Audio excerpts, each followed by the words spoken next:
When she was 12 years old, we had to move to another place. Mom's employers decided to send her to a remote town she had never heard of. But we had no choice. Since Dad passed away, Mom had to work to get me and my brother Sam, who was 10 at the time, ahead. On the highway, as we approached the town, we began to see beautiful scenery. The town was surrounded by high mountains. That was something amazing, to see so much nature in one place. When we arrived in the village, there were a lot of people in the street. They were very nice and friendly people. From the moment we arrived, they realized that we were strangers, but they treated us very well and even invited us to a Halloween festival that was being celebrated that very night. My brother and I were excited to go to that place. Mom thought it was too early for parties, since we had not yet arrived at our new house. We finally convinced her and went home to finish organizing everything and get ready for the festival. Once at home, we saw that the house looked very dirty and abandoned. The walls had scratches and, in some places, there were traces of blood, which seemed very strange to us, and it scared my brother and me a lot. Mom started to clean the house while we helped her. In a couple of hours, it was as good as new. Apart from the scratches, of course. We waited for the walls to dry and painted the house. Before going home, Mom bought everything we needed, since we lived about 2 kilometers from town. At least we painted the house and had time to rest before going to the festival. I went to the bathroom and saw a woman in the shower. She wasn't taking a bath, but she was looking at me as I turned around to get out.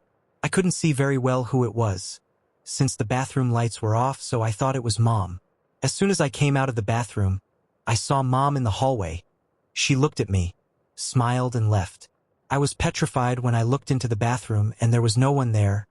I turned on the lights to see if I could see the woman I had seen, but there was no sign of her. I ran down the stairs and went to the kitchen, where my brother and mother were. I remember my mother scolding my brother, but it wasn't a common thing. She was yelling at him. My mom had never done that. My brother must have done something pretty bad for her to yell at him like that. Anyway, we went to the festival and met a lot of people. The people in this town really knew how to treat others. So much so that we made some friends and decided to go out and play around the area. There were a lot of people, and suddenly I lost sight of the guys. I came out of the crowd and saw a lonely street, so I figured they had gone that way. The street ended right at an intersection. Right there was a woman. She was just standing there and then started walking towards me. I started backing up and she started walking faster. When she almost caught up with me, I heard my brother's voice calling me to come home.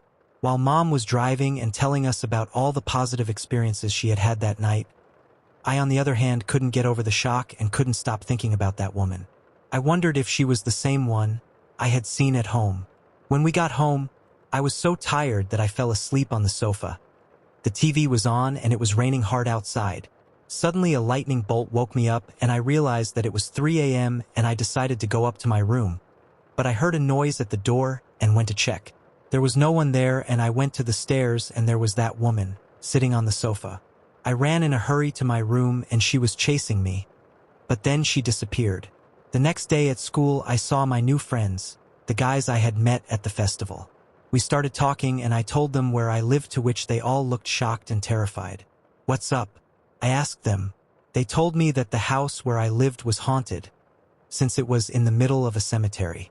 One of my friends said that the last time someone lived there, they disappeared. Before disappearing, the person had reported seeing a woman inside his house. He was referring to the same woman that I had seen several times. I got really scared, so I told them that I saw her too.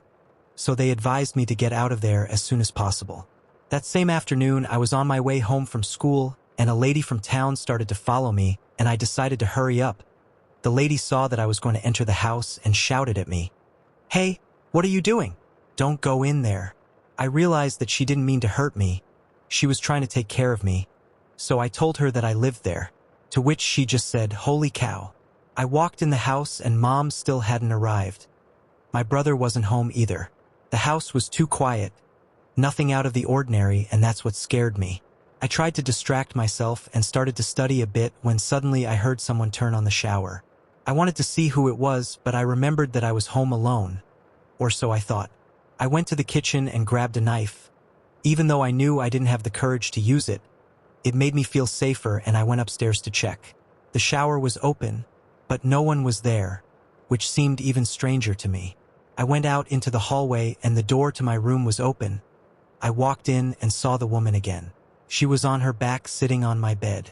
She turned to look and I ran out. The house was no longer a safe place. It never really was. Once I was on the street, I was approached by the lady who had previously followed me to warn me not to enter the house. She took me by the hand and led me to her house. There she told me the story of the family that lived there and all the atrocities that happened afterwards. She also told me that something tragic happened to those who moved in. She asked me to stay at her house while my mother went home. When Mom came back, she told her everything, and while the lady was telling her, the gestures on her face told me that she had also seen that woman. But she decided not to say anything so as not to worry us.